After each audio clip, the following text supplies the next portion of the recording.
pada mahasiswa kalian. Hari ini kita akan belajar pengolahan dan analisis data dalam penelitian.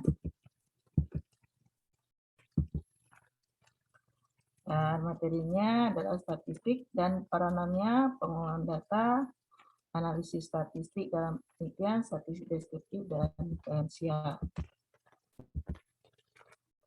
Nah, statistika ini nanti di semester berikutnya ya akan kita pelajari ya dalam satu satu perkuliahan yang disebut dengan CRP ya, CRP kedua, yaitu tentang statistik ya. Jadi nanti akan ada muatannya satu SKS ya, semester 3 itu tentang statistik ya. Belajar mulai statistik deskriptif ya sampai statistik analitik. Nah, tentu di sini kita mengulas materi statistik ini karena ada hubungannya ya dengan penelitian yang ini ya dalam penelitian ya. Karena statistik itu adalah alat ya, alat untuk mengolah dan menganalisis data yang sudah kita kumpulkan. Nah, statistik itu adalah disiplin ilmu yang mempelajari metode dan prosedur pengumpulan data, ya, penyajian, analisa, dan penyimpulan suatu data agar menghasilkan informasi yang lebih jelas untuk pendekatan ilmiah. Nah, peranan statistik itu bagi ilmu pengetahuan itu adalah untuk menggambarkan ya, deskripsi, untuk membandingkan, ya, menghubungkan, membuat prediksi, dan juga untuk mengkomunikasikan hasil penelitian kita. Ya. Jadi kalau kita menyatakan ya hasil penelitian tentang adanya nilai-nilai, angka-angka, ya, tentu hasil itu menjadi lebih jelas ya bagi orang yang mendengar ataupun membaca. Apalagi kalau kita ingin membandingkan, ya, kita ingin membandingkan. Maka kalau sudah ada angkanya, maka jelas nanti apakah dia lebih tinggi atau lebih rendah. Setelah kita nanti melakukan komparasi ya atau perbandingan. Juga atau kita ingin menghubungkan ya, menghubungkan teori-teori yang ada ya, mengasosiasikan, mengkorelasikan ya, membuat perkiraan-perkiraan ke depannya. Ya, jadi statistik ini sangat berperan ya, dalam hasil penelitian yang akan kita sampaikan ya kepada pihak lain. Ya, sehingga dengan adanya statistik ini ya, maka akan jelas terlihat ya bagaimana hasil penelitian kita. Jadi saya selalu mengibaratkan statistik itu ibarat kita mau menggantungkan figura ya, figura. Ya. Nah, peranan statistik justru letaknya pada ini ya, pada pakunya itu ya, paku dan martil itu. Ya, bukan figuranya dia. Ya, tapi paku dan martil. Jadi kalau paku dan martil itu kita ini ya, kemudian figuranya kita pasang, ya maka gambar itu menjadi sangat jelas terlihat. Ya, jadi itulah kira-kira peranan statistik ya, walaupun sederhana, tapi ternyata dia memberikan dampak yang besar ya dengan hasil penelitian kita. Juga peranan statistik ini sangat penting bagi peneliti dan calon peneliti. Ya, jadi kita mau meneliti ini untuk apa ya? Tentu untuk mendapatkan hasil dan menyimpulkan hasil penelitian kita. Ya, tentu dalam hal ini ya kita harus tahu ya bagaimana tentang statistik, pengolahnya, ya, menganalisis sampai mengambil kesimpulan. Kita juga harus tahu uji-uji apa yang penting nantinya kita gunakan. Ya, karena statistik itu dia banyak ya, banyak metode-metode. Jadi seperti tadi disampaikan ilmu metode gitu ya, menganalisis data. Jadi banyak. Ya, tentu kita memilih nantinya metode statistik apa untuk penelitian kita, sehingga kita nanti bisa mengambil kesimpulan yang tepat. Kemudian juga penting bagi pembimbing penelitian. Ya.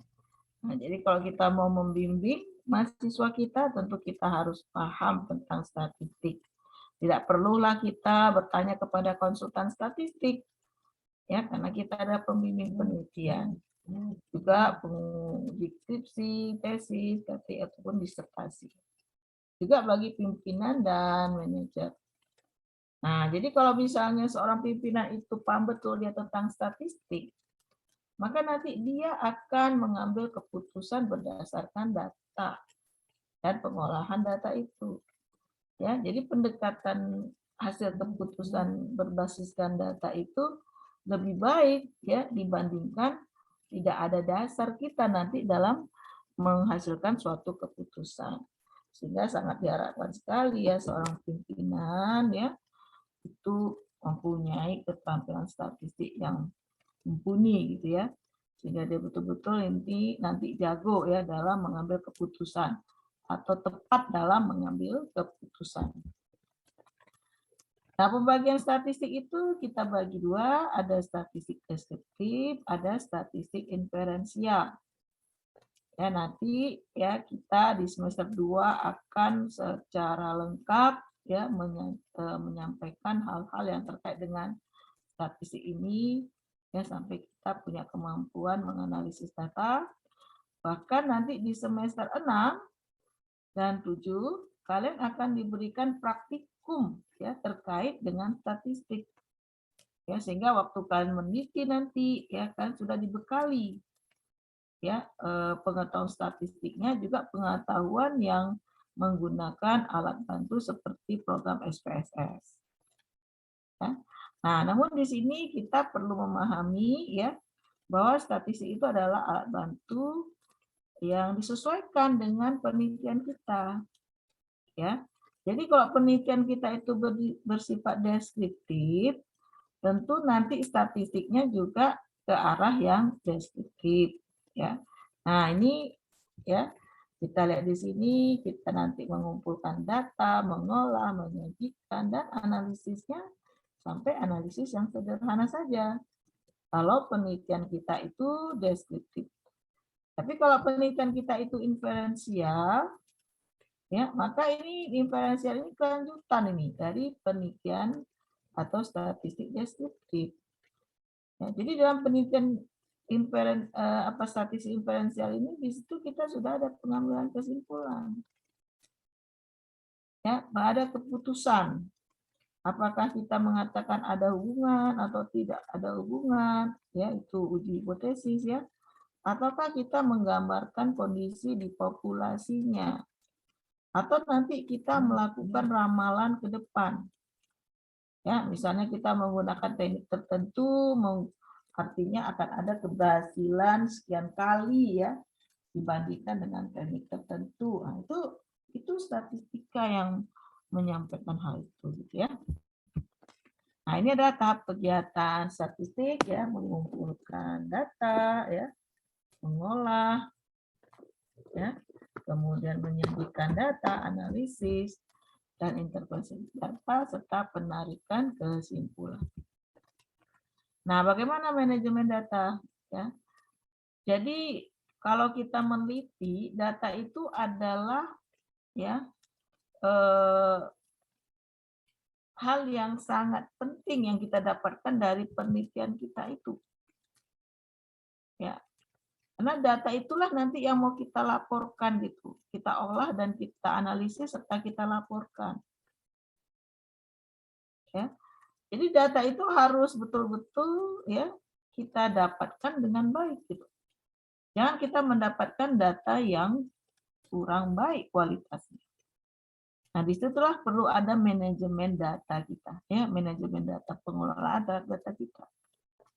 Mulai dari kita mengambil datanya, ya kita menggunakan alat ukur, mengambil datanya. Nah, dalam ketika kita mengambil datanya kepada responden kita, ya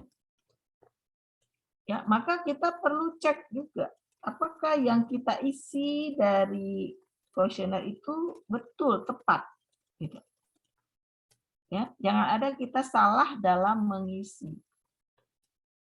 Ya, makanya perlu setelah kita selesai ya dari responden kita itu, kita jangan buru-buru ya pulang gitu atau menyelesaikan udah selesai gitu. Tapi kita cek dulu. Itulah kita melakukan tahap editing. Ya, tahap editing ini bukan berarti kita mengisi sendiri atau ini ya kita benar-benarkan gitu ya apa yang kita dapat dari responden. Itu salah ya. Editing itu kita menyampaikan data yang tepat. Ya, jadi kita mengisi data yang tepat atau melengkapi data. Kadang-kadang ada kita terlewatkan itu, ya sehingga harusnya terisi data tidak terisi. Maka kita cek, ya ada nggak kita yang belum diisi datanya atau adakah datanya yang salah terisi salah gitu ya. Nah sesudah kita yakin ya bahwa isian itu adalah pas sesuai dengan sebenarnya, ya karena apa gunanya kalau kita melakukan penelitian isinya kita yang meneliti tidak sesuai dengan sebenarnya, itu kita sudah melakukan penipuan ya. Maka data itu harus sesuai ya dengan informasi yang kita dapatkan. Nah, kalau sudah sesuai ya kita lanjut ke tahap coding. Tahap coding itu kita mengkode, mengisikan ya nilai-nilai apa nantinya yang mau kita isikan ke dalam komputer. Ya, yang masuk pada proses ketiga ya, melakukan entry data, memasukkan data. Jadi data yang kita masukkan itu harus tepat. Ya, nah, kemudian untuk memudahkan kita memasukkan data sehingga pandangan kita itu gampang dan cepat, mudah, yaitu kita membuat codingnya. Ya, nah, jadi waktu kita mengentry itu nggak mikir lagi kita apa yang mesti kita masukkan, tapi udah tersedia. Oh, saya masukkan ini, masukkan ini, masukkan ini. Karena udah kita buat dalam coding itu. Oh ya, dalam penelitian ya pengetahuan misalnya. Ya, nanti ya kita buatnya dalam ini ya dalam pilihan. Ya, pertanyaan pilihan A, B, C, D. Ya, si responden kita suruh memilih yang paling tepat. Nah, ketika di tahap editing, tahap coding, ya. Nah, tahap coding itu biasanya kita masukkan di kotak-kotak kecil di samping pertanyaan kita itu. Sering ya kita lihat. Nah, nanti kita lihat ya, ada A, B, C, D. Yang mana yang benar jawabannya? Misalnya jawaban yang benar itu adalah C. Ya. Nah, nanti di C ini kita ya kalau setiap yang mengisi C nilai skornya itu 1. Nah, disitulah kita buat di coding itu. Kalau dibuat B atau A, maka skornya itu 0. Nah, nanti ketika kita masuk ke tab entry, yang kita entry itu adalah 1 atau 0. 1 itu benar, 0 itu salah. Nah, yang ketiga kita melakukan entry, memasukkan data. Nah, setelah kita masukkan data, kita melakukan cleaning. Cleaning ini artinya kita membersihkan data kita itu. Ya, kita membersihkan data kita itu, ya, apakah data kita itu ada yang salah isi, salah entry, itu namanya cleaning. Ya, maka ada caranya nanti, ya, kita gunakan program komputer. Ya, program komputer itu nanti menampilkan, oh ini salah, oh ini terisi ini, ya. Misalnya kita untuk jenis kelamin nanti kita entry 1 dan 2. 1 laki-laki, 2 perempuan. Ternyata kita entry kan 3. Ya, kita cek lagi nih. Oh, ternyata 2. Jadi kita bersihkan ya, kita entry-kan dengan yang benar. Nah, setelah itu melakukan saving ya, menyimpan data. Nah, bagaimana analisis statistik dalam penelitian? Hal-hal yang perlu diketahui yang penting sekali itu tujuan penelitian. Ya, jadi kalau kita mau buat proposal, ya itu tujuan penelitian itu harus betul-betul kita narasikan, ya sesuai dengan keinginan kita sampai di mana. Ya, ya jangan pula nanti kita berbeda, ya tujuan penelitian kita analitik, taunya hasilnya penelitiannya deskriptif atau kebalikannya. Jadi dia harus sesuai. Ya, seperti tadi ini ya ada mahasiswa S2 ya bidang kesehatan anak ya. Penelitiannya mau melakukan analisis hubungan. Ya. Tapi waktu dia membuat di tujuan penelitiannya ya dia buat mengetahui gitu. Atau menilai gitu misalnya. Ya tentu salah ya. Maka dalam tujuannya harus dia buat, dia ingin menganalisis, ya, menganalisis antara variabel ini dan itu, gitu ya, X dengan Y. Nah, nanti ketika di hasil penelitian harus dianalisis menggunakan uji statistik. Barulah nanti hasil analisis itu keluar apa yang disebut dengan signifikan atau tidak signifikan. Ada hubungan atau tidak ada hubungan. Jadi tujuan penelitian itu harus betul-betul bagus ya kita buatnya. Ya, sehingga ketika nanti penguji kita atau pembimbing kita melihat, oh ini dia tujuannya, nah dia kemudian tinggal membandingkan. Ya, kalau tujuannya seperti ini, latar belakangnya udah cocok enggak kira-kira gitu ya. Hipotesisnya udah cocok enggak? Ya. Kemudian rumusan masalahnya udah cocok enggak? Atau manfaat penelitiannya udah cocok apa enggak. Nah, jadi dia membandingkan nanti si pembimbing kita itu ya ketika sudah kita fixkan tujuan ini. Nah, begitu juga nanti dia cocokkan di kerangka konsep, di metode penelitian, kemudian di hasil dan kesimpulan gitu. Ya, jadi kita perlu benar-benar ya bagus gitu dalam menyampaikan tujuan penelitian kita. Kemudian pemahaman terhadap variabel dan skala pengukuran. Nah, variabel kita itu variabel apa saja, ya, dan skala pengukurannya apa saja. Nanti ini terkait juga dengan analisis kita, ya. Kemudian distribusi data kita apakah normal atau tidak. Nah, ini penjelasannya ya tadi ya. Kalau penelitian kita deskriptif, maka statistik yang kita keluarkan nanti kita gunakan adalah statistik deskriptif. Kalau penelitian kita analitik, maka statistik kita adalah statistik analitik. Ya, harus ini ya, harus sesuai ya. Kemudian variabel yaitu suatu sifat yang akan diukur atau diamati yang nilainya bervariasi antara satu objek ke objek yang lain. Jadi variabel itu adalah objek penelitian kita. Itu harus tergambar nanti di judul, tujuan, kerangka konsep, ya, kemudian di metode penelitian, di hasil, gitu ya. Karena variabel itu objek penelitian kita. Yang mau kita teliti itu apa? Ya. Nah, variabel itu ada terbagi variabel bebas, ada variabel terikat atau variabel lainnya. Ya. Kalau penelitian kita deskriptif, ya, yang kita sebut hanya ada variabel saja atau objek penelitian kita saja. Misalnya kita mau mengetahui pengetahuan mahasiswa tentang pencegahan COVID-19 misalnya. Berarti variabel kita variabel pengetahuan. Ya. Nah, kalau penelitian kita analitik, tentu harus ada variabel independen maupun variabel dependen. Nah, variabel independen itu adalah variabel bebas ya. Variabel yang variasi nilainya dapat mempengaruhi variabel yang lain.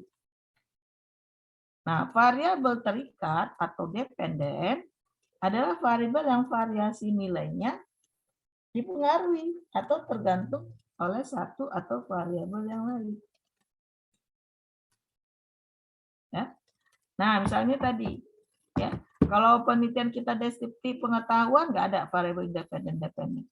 Tapi kalau penelitian kita menghubungkan pengetahuan dengan tindakan, maka variabel independen itu adalah pengetahuan.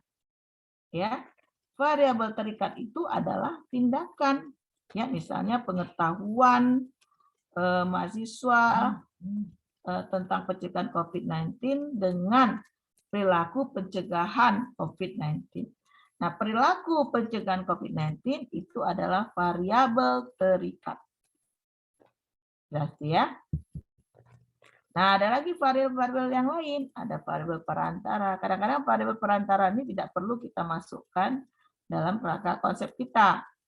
Ya, mungkin lebih kita masukkan ke kerangka teori kita. Ada variabel pendahulu, ya, yang mendahului variabel itu. Ada yang lagi yang penting juga itu adalah variabel confounder atau variabel perancu. Jadi kalau variabel confounder itu variabel yang berpengaruh terhadap variabel bebas dan variabel terikat. Jadi dua-dua dipengaruhinya. Kalau pada variabel independen kan dipengaruhi hanya satu aja, ke variabel terikat, ya. Kalau variabel dependen dipengaruhi ya, bukan mempengaruhi, dipengaruhi oleh variabel independen. Nah, ada lagi namanya variabel confounder. Variabel confounder itu variabel bisa mengganggu hubungan variabel independen dan dependen.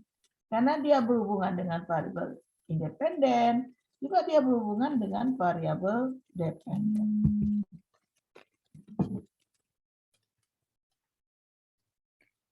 Sebentar ya, mungkin saya ada telepon.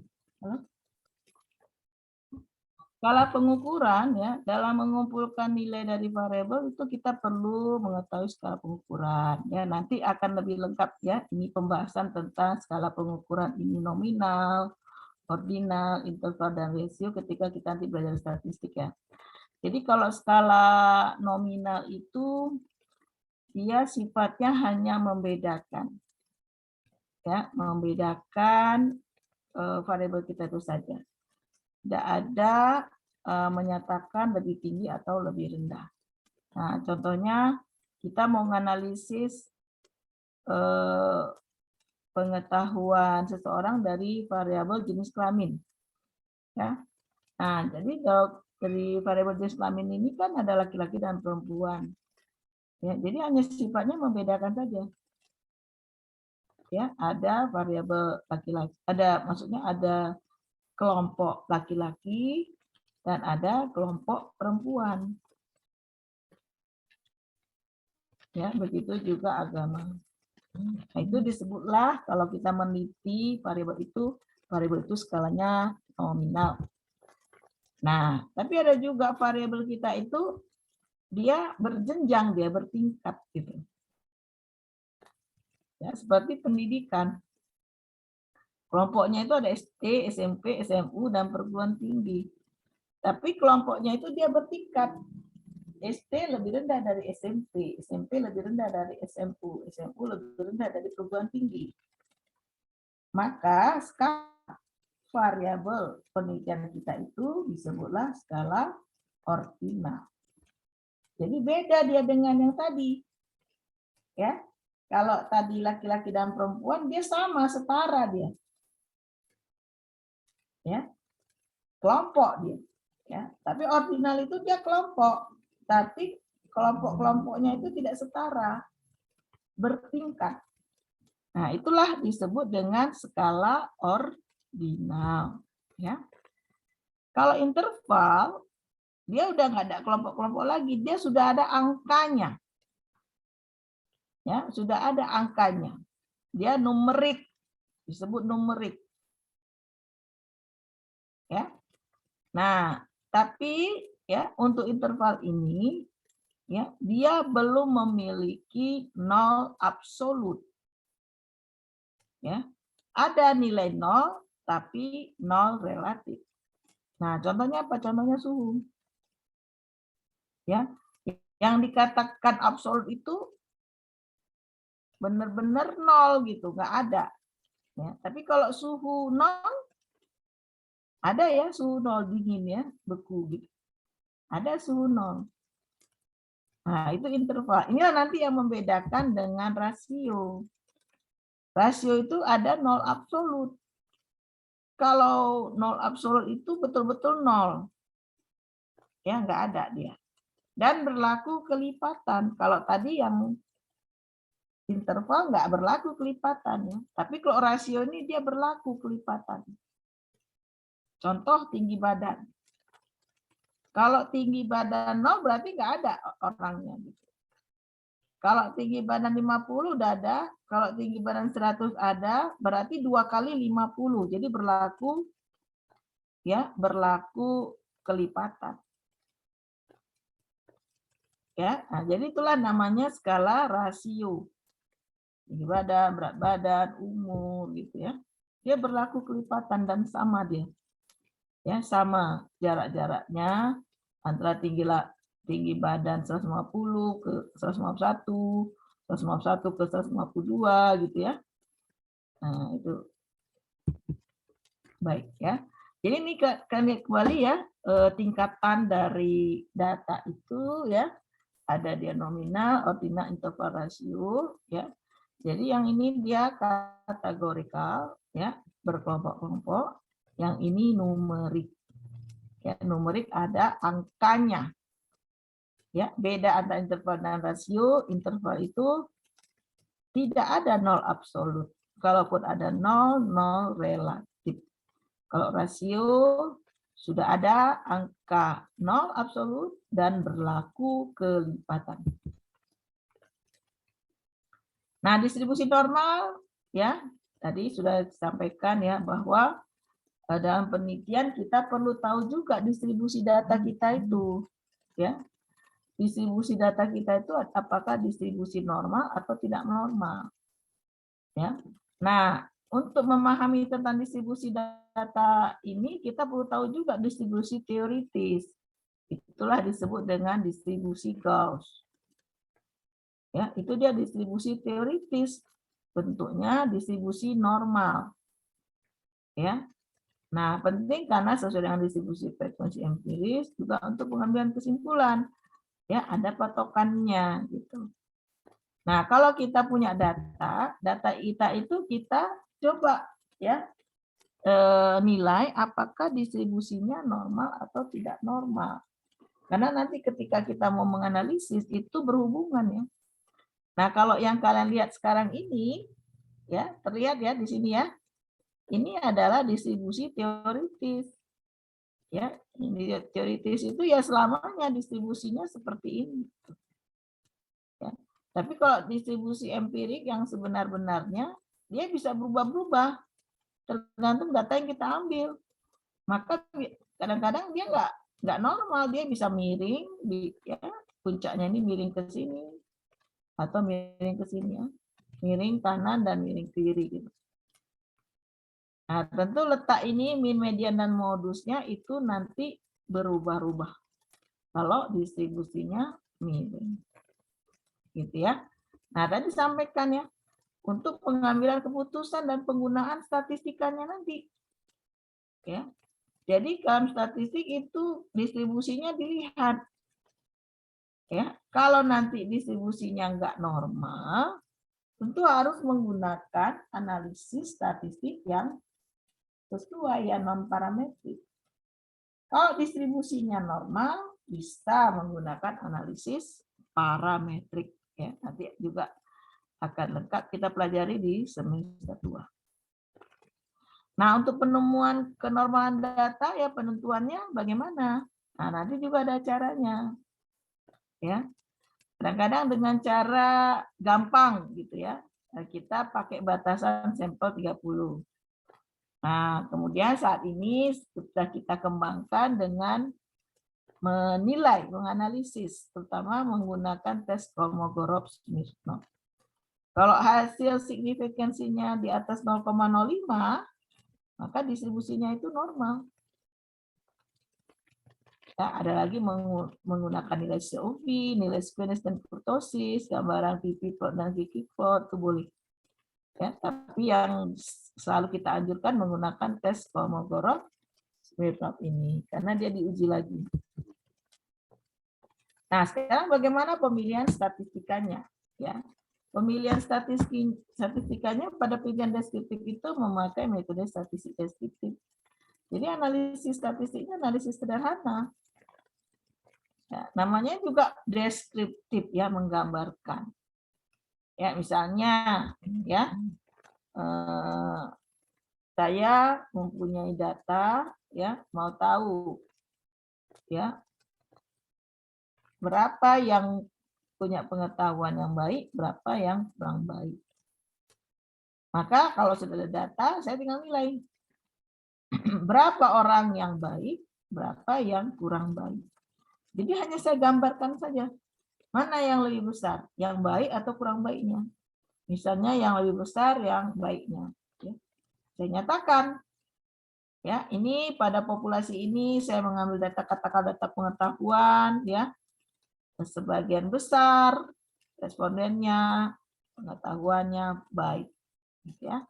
Nah itu adalah analisis statistik deskriptif menggunakan analisis sederhana. Ya, jadi kalau misalnya pengetahuan itu kita sampaikan proporsi ya, proporsinya atau persentasenya berapa. Kalau datanya itu data yang ini ya, data yang numerik, maka kita menggunakan skala intervalator rasio. Ya, jadi kita cari nilai minnya, rata-rata maksudnya ya, standar deviasi dan lain-lain. Nah, bagaimana kalau kita ingin melakukan analisis? Maka kita gunakanlah analisa statistik ya. Nah, setiap penelitian bisa lebih menggunakan satu uji statistik. Tergantung tujuannya itu tadi, makanya tadi saya sampaikan ya. Tujuannya itu sangat penting gitu. Untuk apa? Untuk menentukan analisa statistik kita nanti pakai apa. Ya. Nah, jadi kalau analisa statistik kita itu bisa berbagai macam gitu. Ya, bisa dari mulai yang sederhana sampai yang kompleks bisa. Tergantung tujuan kita itu sampai mana. Ya, jadi bisa menggunakan lebih satu uji statistik. Nah, tentu kan kita harus menggunakan uji statistik yang tepat ya dalam penelitian kita itu.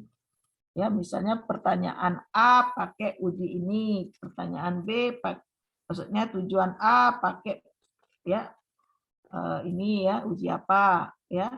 Pertanyaan uji apa tujuan B pakai apa gitu. Jadi tujuan itu sangat penting ya. Nah, jadi nanti terus kita arahkan, oh kalau udah tujuan seperti ini pakai uji ini. Hasilnya nanti ini gitu ya. Nah, jadi dia selalu berhubungan ya. Jadi kalau istilah kita itu ada benang merah. Ya, ada tujuan, kata konsep, metode dan hasil serta kesimpulan. Nah, bagaimana analisa statistik? Ada univariat, multivariat ya. Kalau multivariat dia menganalisis satu variabel independen dan satu variabel dependen. Ya, jadi satu lawan satu itu univariat.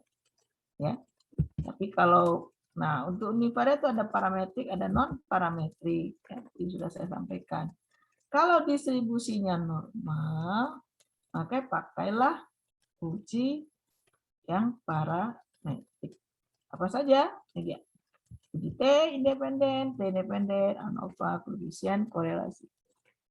Ya, nah jadi ini kita bukan belajar statistik, belajar untuk penggunaan statistiknya nanti. Hal-hal yang umum dari statistik. Ya, jadi kalau parametrik, ya data itu berdistribusi normal, inilah dia. Kalau normal seperti ini. Kalau nggak normal, menggunakan statistik non parametrik. Ya, misalnya kita uji pakai uji apa tadi ya, uji kenormalan data pakai Kolmogorov-Smirnov. Ya, bila kita dapatkan distribusinya tidak normal, maka kita gunakan statistik non parametrik. Nah, ini ya, ini semua statistik non parametrik ya. Ada Mann-Whitney, ada Wilcoxon, ada Puska-Wallis. Nah, ini semua nanti akan kita pelajari K-square ya, akan kita pelajari di semester 2. Di semester 3 ya. Nah, kemudian ya, statistik itu tadi seperti yang saya sampaikan bisa mulai dari yang sederhana sampai yang kompleks. Ya, bisa kita menganalisis statistik itu bersamaan data-datanya itu semuanya. Ya, nah tentu kalau bersamaan seperti itu nggak sanggup lagi kita menggunakan secara manual ya. Kita gunakanlah program komputer. Ya, jadi sekarang ini kita gampang sekali ya, kita menggunakan SPSS, mau statistik multivariat, mau 10 variabel independen, 15 variabel independen, mau kita analisis ke variabel dependennya bisa sekaligus semuanya kita analisis dan kita kemudian bisa mendapatkan model dalam waktu yang singkat sekali.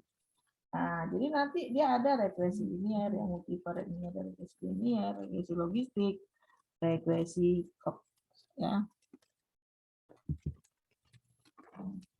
Nah, kemudian penentuan di statistik ya. Ada data kontinu berpasangan, ini kita lihat ya.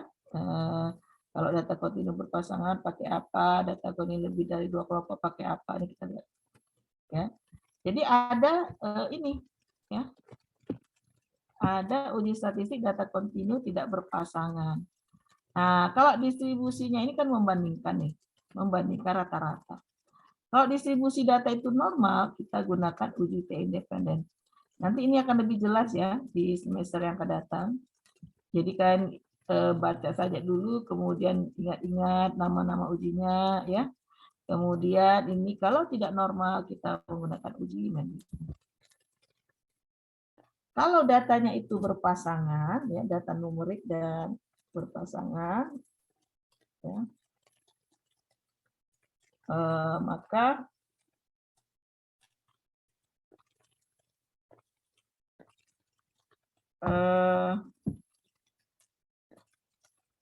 uji statistik data berpasangan itu, ya kalau distribusinya normal pakai uji dependen, ya.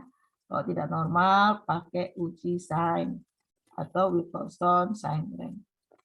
Ini yang non-parametrik. Yang ini adalah parametrik. Kalau dia lebih dari 2 kelompok, ya kita membandingkan distribusinya normal, kita pakai ANOVA. Kalau distribusinya ya tidak normal, membandingkan lebih dari 2 kelompok, ya. Kalau tadi hanya 2 kelompok, ini kita gunakan Kruskal Wallis, ya. Nah, kemudian kalau katanya kategori ya jumlah kelompok ya kita gunakan chi-square ya. Jadi datanya kelompok-kelompok ya kita gunakan analisis chi-square. Kalau dia berpasangan kita gunakan McNamara, tapi datanya kelompok-kelompok ya. Kalau dia numerik ya kita hubungkan distribusinya normal, kita pakai korelasi Pearson, kalau tidak normal kita gunakan korelasi Sperman. Nah, banyak lagi yang lain sebenarnya ya untuk analisa statistik, tapi ini saya sampaikan hal yang penting-penting saja dan tentu juga sering keluar ya dalam ujian juga ujian OSCE, ujian UKDI. Ya. Baik, sampai di sini ada pertanyaan kira-kira? Ada pertanyaan?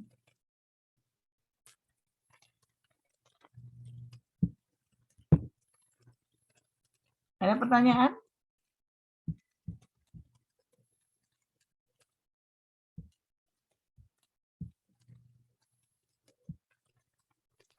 Sepertinya belum ada, Prof. Belum ada ya. Baik ya. Jadi ini sudah pertemuan kita yang ke-14 ya, Hasti ya. Iya, Prof. Ya, baik. Berarti setelah ini kalian akan ujian ya. Ujian semester. Ya. Nah, saya harapkan kalian pelajari ya. Dan pengetahuan ini bukan hanya untuk kepentingan ujian ya. Jadi kalian belajar itu ya. Kalian belajar itu juga untuk nanti apa ya juga untuk mempersiapkan ke depannya ya, mempersiapkan untuk belajar tentang statistik juga, epidemiologi ya, IBM ya tuh. Nah, jadi dia selalu ada keterkaitan. Apalagi nanti kalau kan di semester 6 dan 7 sudah melakukan penelitian secara secara mandiri. Oke ya, baik ya. Sampai di sini pertemuan kita. Assalamualaikum warahmatullahi wabarakatuh. Waalaikumsalam warahmatullahi wabarakatuh.